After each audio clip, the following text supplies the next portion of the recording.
धन्य होनी चाहिए ब्राह्मणों के लिए। हमारे गौरव है ब्राह्मण भवन, हमारे गौरव है।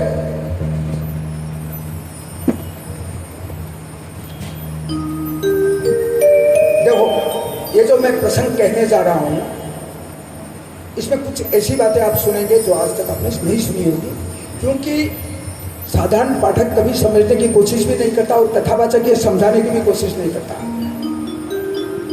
परशुराम क्या हार गए राम जी से? अगर सीधी सादी भाषा देखोगे तो हार गए, हार के चले गए। नहीं, एक अवतार जब अपना काम निपटा देता तब दूसरा अवतार होता है।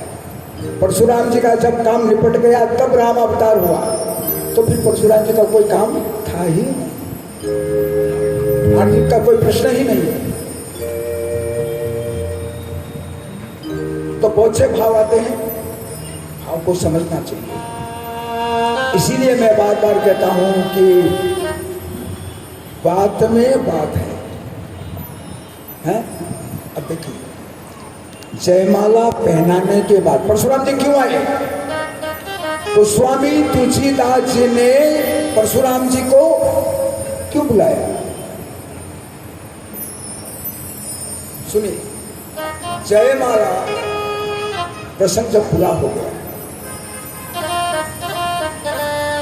और सब कुछ जब शांत हो गया, सामान्य स्थिति आ गई, तो कुछ राजाओं ने मिलकर वहां मंत्रणा की कि हम सब मिलकर युद्ध करेंगे। राम, लक्ष्मण, जनक जी की इनसे युद्ध करके सीता जी को छीनेंगे। ये कुछ सब मानस में है, ये बात मैं नहीं कह रहा हूं। हाँ? चौपाई में आई है क्या? ले हूं छुड़ाए सिए कह दो,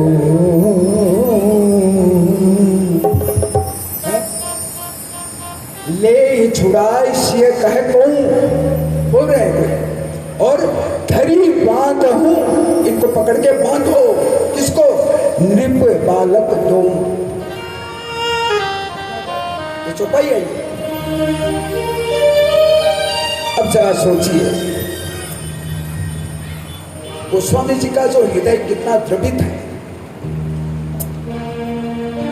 जहां एक क्षण पहले मंगलमय मंगलकारी जयमाला उत्सव हुआ हो, उसके दूसरे क्षण वहां में इस तरह की अगर नौबत आए तो गोस्वामी जी कैसे सहन कर पाएंगे?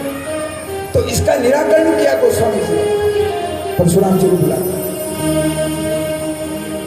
ठीक है, क्योंकि परशुराम जी जैसे ही वहां आए, वो जो पीर बन रहे थे ना, वो चूहे बन गए।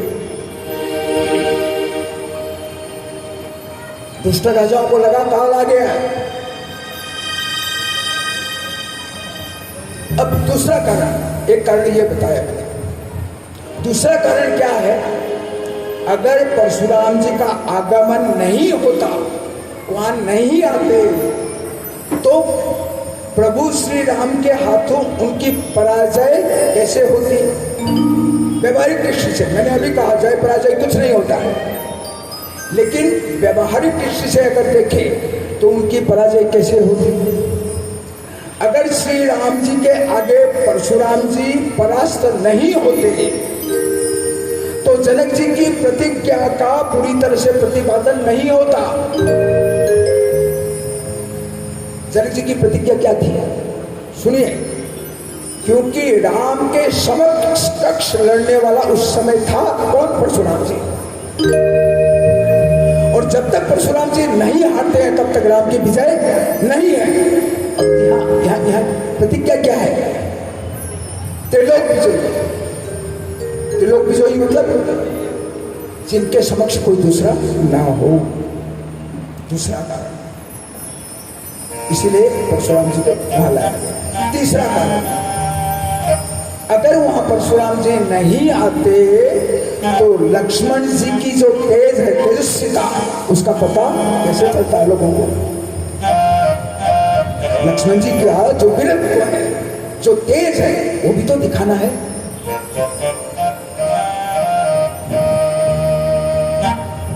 बहुत से भाव बन सकते हैं, बहुत से। ये तो 3 कारण मैंने बताए, और मेरे से भी जो ऊपर बैठे हुए हैं जानकार हो सकते हैं, वो और 10 भाव निकालते हैं।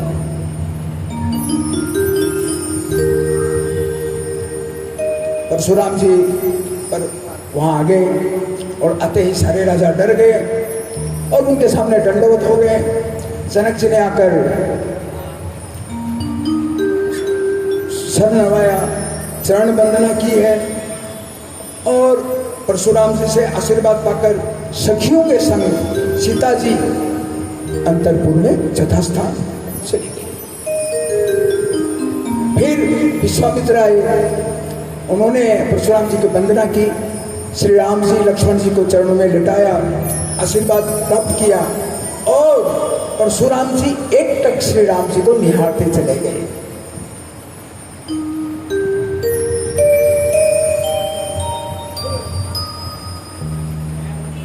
फिर परशुराम जी पूछने लगे जनक जी को,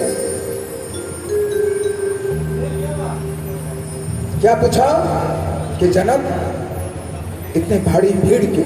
सुनना, ध्यान से सुनना। जनक जी को परशुराम जी पूछ रहे, यहाँ इतनी भारी भीड़ क्यों? देखो, उस समय ऐसी विधा थी कि बिना